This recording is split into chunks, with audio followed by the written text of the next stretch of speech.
Hello, welcome to week 3 of our class. This week has a large list of activities. As I have mentioned before, this first unit is very compressed and there are a lot of activities. And this week is probably the biggest one to work your way through time-wise. So I am actually not going to talk very much this time.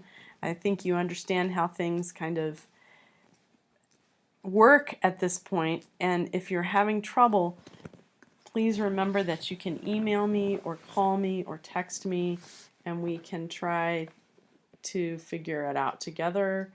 Or you can always go to the MindTap Getting Started if you're having trouble with the materials from Cengage. A few of you have not turned in any activities from MindTap yet. So I sent out an email about that and I'd like to hear back from you if you still are having problems, because next week is our first test, week 4.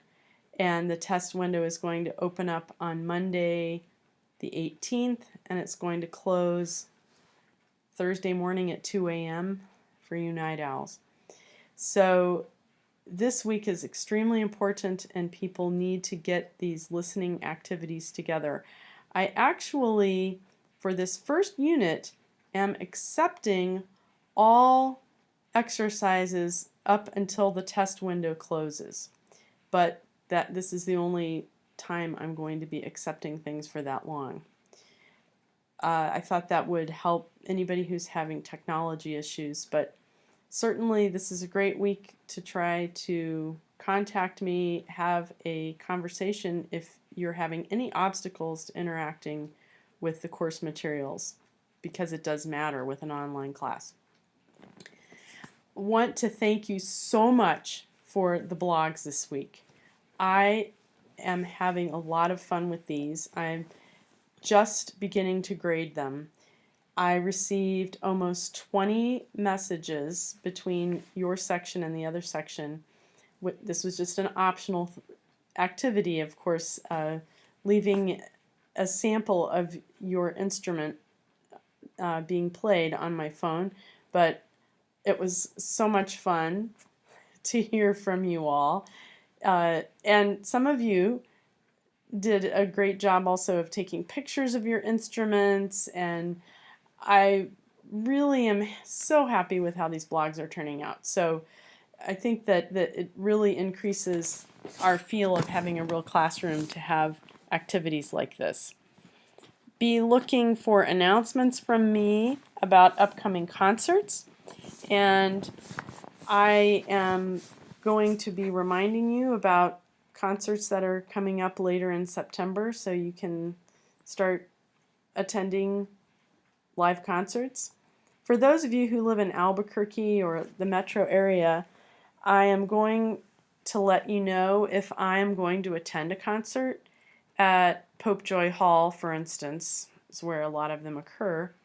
And I will invite folks afterwards to meet up with me at the Frontier if they would like to discuss concert reports and how we actually make those happen.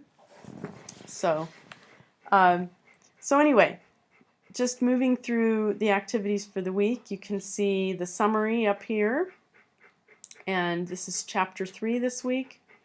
I have a rather longish YouTube movie of my slides, but I also go through and let you hear instruments.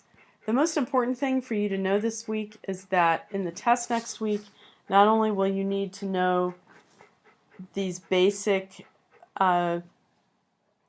building blocks of music we've been discussing, and how to, for instance, tell the difference between major and minor mode, tell the difference between duple and triple meter from listening. You're going to also have to be able to tell what instrument is playing. And these will be multiple choice questions.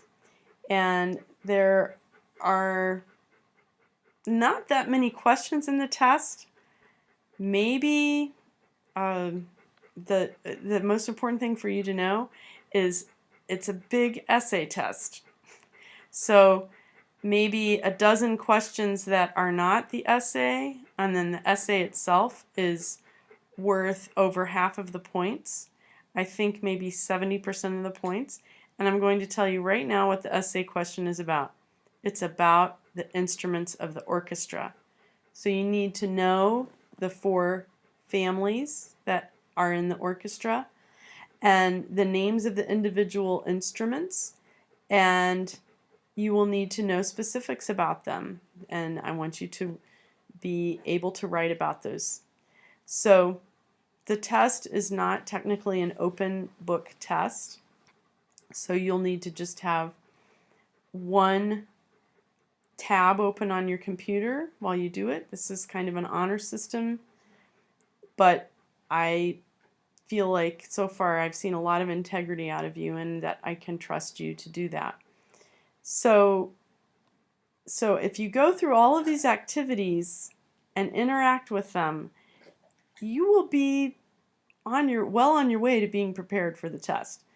Studying up on these things, reviewing them, however works for you is important. So going down through here, you can see we have the MindTap ebook. We have a blog this week, and it's instruments and sound. And I'm just going to open it up quickly so you can see. The questions this week are fairly basic. It's not going to be as time intensive as the one last week. List an instrument that's a favorite of yours, and it does not have to be an orchestral instrument. And why do you like this instrument? I'd like a full paragraph on that, please. Question 2, which instrument in this unit are you least familiar with? How can you improve your understanding of this instrument? So I'd like to hear what your plan is to be able to maybe tell which instrument is playing. Maybe you're having trouble telling the difference between the oboe and the clarinet. So what is your plan to improve your understanding of the instrument? The third activity is to sit in silence for 10 minutes. Close your eyes to tune out all distractions. And after a few minutes, you may open your eyes. Make a list, you can write it down, of the sounds you are hearing. This may be done indoors or outdoors, but let us know the setting where you did the experiment. Make sure to share any insights you have afterward. I was just noticing this week, as I was thinking about this blog, when I hear a mechanical sound outdoors, I might think, oh, that's an airplane, or I might think, oh, that's a helicopter.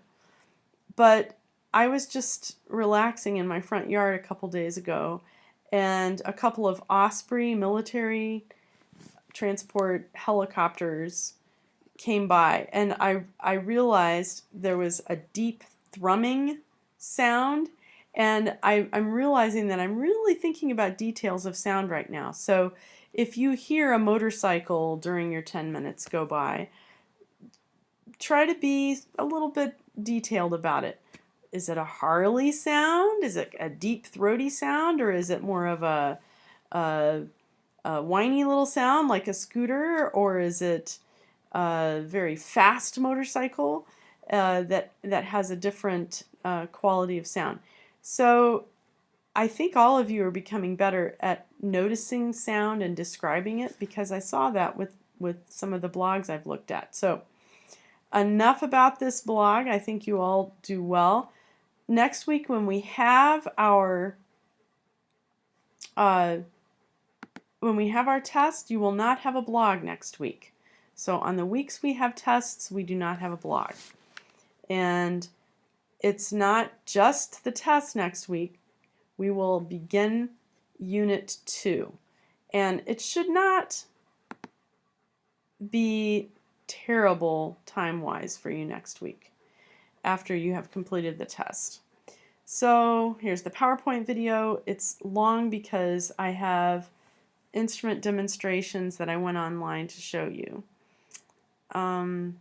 Here's the different families, and then here are listening examples that your listening exercises are based on. And you can see it's a long list. This is the longest list of the semester, I'm pretty sure.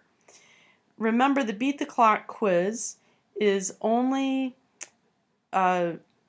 just for a check for you to see how well you're doing with the material. It's not for any points.